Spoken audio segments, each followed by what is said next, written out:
Hello, good evening. This is the Reading the Bible in a Year and the third reading of tonight.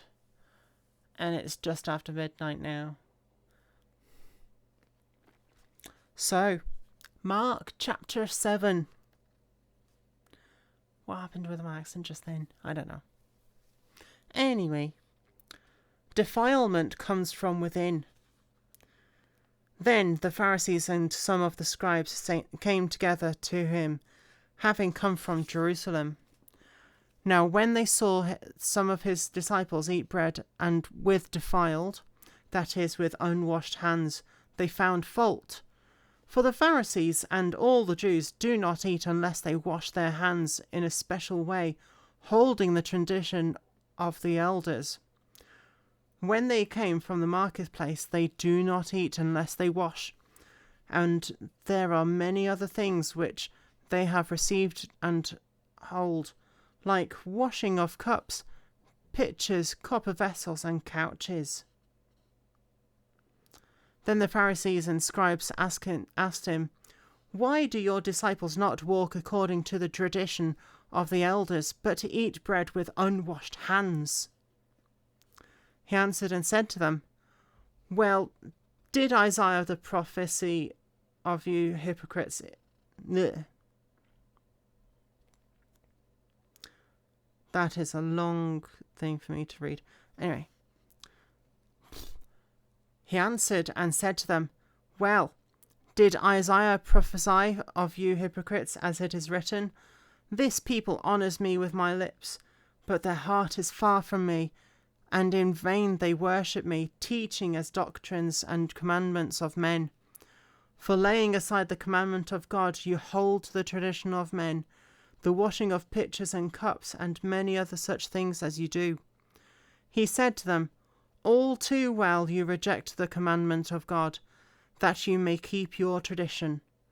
For Moses said, Honour your father and your mother, and he who curses the father or mother, let him be put to death.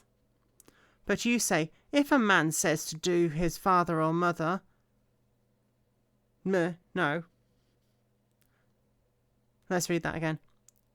But you say, if a man says to his father or mother, whatever profit will you might have received from me is korban, that is a gift to God, then you no longer let him do anything for his father or his mother, making the word of God of no effect through your tradition, which you have handed down, and many such things you do.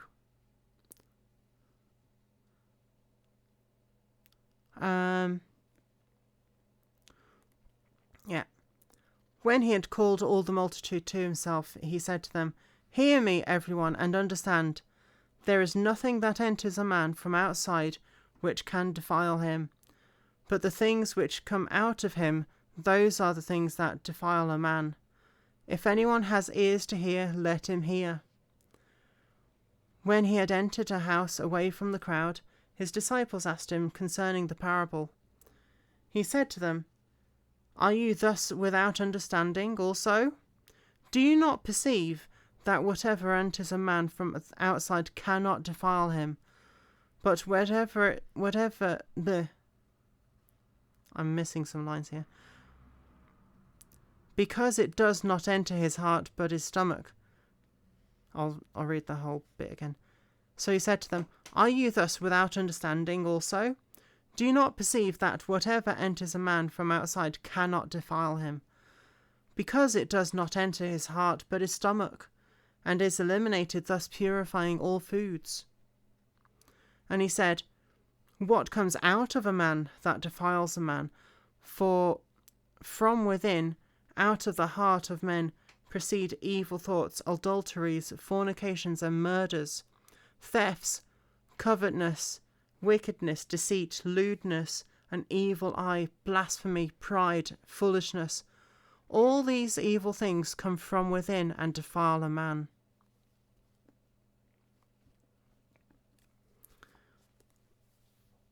Wow.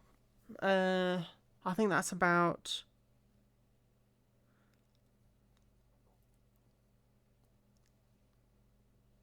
I'll talk at the end of the chapter. A Gentile shows her faith. Now, a Gentile is someone who's not a Jew. So, anyone that is not a Jew or from Jewish heritage is a Gentile. So, the British, people in China, people in America, people in Japan, Australia, New Zealand, Hawaii, wherever. If you're not a Jew or from Jewish heritage, you're a Gentile. So, yeah. If you didn't know, that is.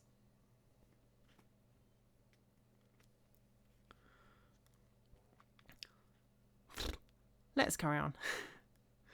From there he arose and went to the region of Tyre and Sidon, and he entered a house and wanted no one to know it, but he could not be hidden.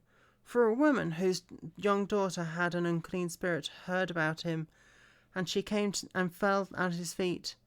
The woman was a Greek, a Syro-Phoenician by birth, and she kept asking him to cast the demon out of her daughter. But Jesus said to her, "Let the children be filled first, for it is not good to take the children's bread and throw it to the little dogs." And she answered and said to him, "Yes, Lord, even the little dogs under the table eat from the children's crumbs." Then he said to her, "For this saying, go your way, the demon has gone out of your daughter." And when she had come to her house, she found the demon gone out, and her daughter lying on the bed. Okay. Jesus heals a deaf mute. Again, departing from the region of Tyre and Sidon, he came through the midst of the region of Decapolis to the Sea of Galilee. Then they brought to him one who was deaf and had an impediment in his speech, and they begged him to put his hand on him. And he took him aside from the multitude, and put his fingers in his ears. And he spat and touched his tongue. Then looking up at heaven, he sighed, and said to him, "Ephphatha," that is, "be opened." Immediately his ears were opened, and the impediment of his tongue was loosened, and he spoke plainly. I need that for my tongue. Then he commanded them and that they should not tell anyone, but the more he commanded them, the more wildly they proclaimed it. Then they were astonished beyond measure, saying, "He has done all things well. He makes both deaf to hear and mute to speak." Okay. So,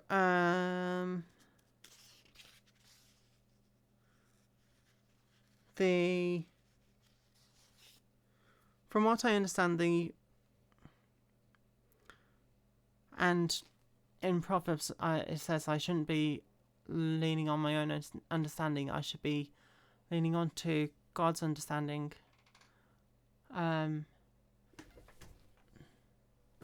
was a bug there. And yeah.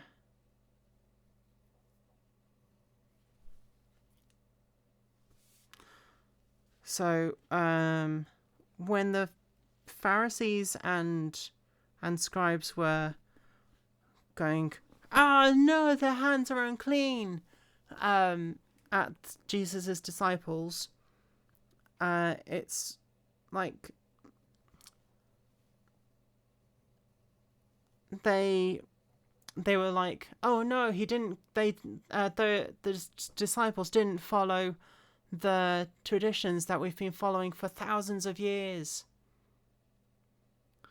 When it came to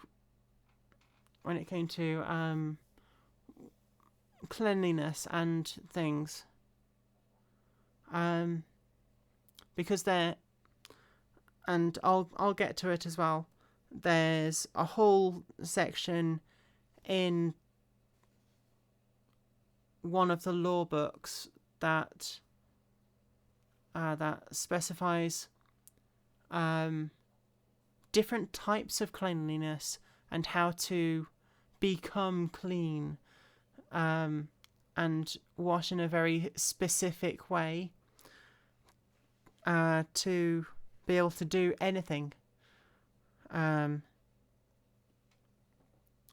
it said, and from what I remember, and I have read the Bible before, but just in snippets and here and there. I haven't read it all the way through before, so this is first. So, in the cleanliness section of the law books, it says that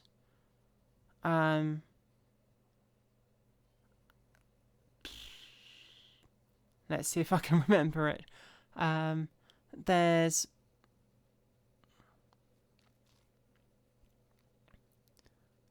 like sayings that women aren't clean for the whole time that they're menstruating, which is quite a long time, really, in terms of the scheme of things. Basically saying that women are generally unclean unless they are with child or can't have children. So that, yeah, that's something. I think that's because the men didn't really understand women's bodies. And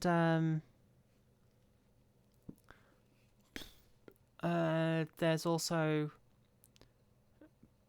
people that have illnesses. So I think one of them is having a cough or a cold, basically. Saying that you're unclean until the sickness is gone or something.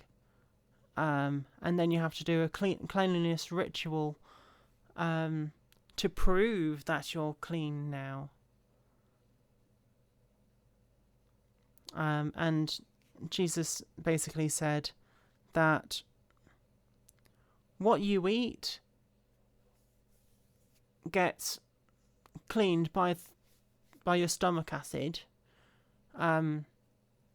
They probably didn't know about the stomach acid properly back then, but yeah. And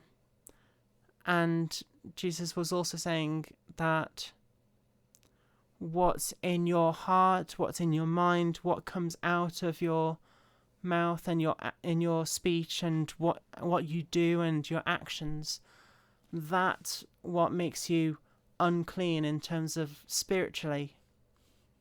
So your actions show your cleanliness more than what you eat, and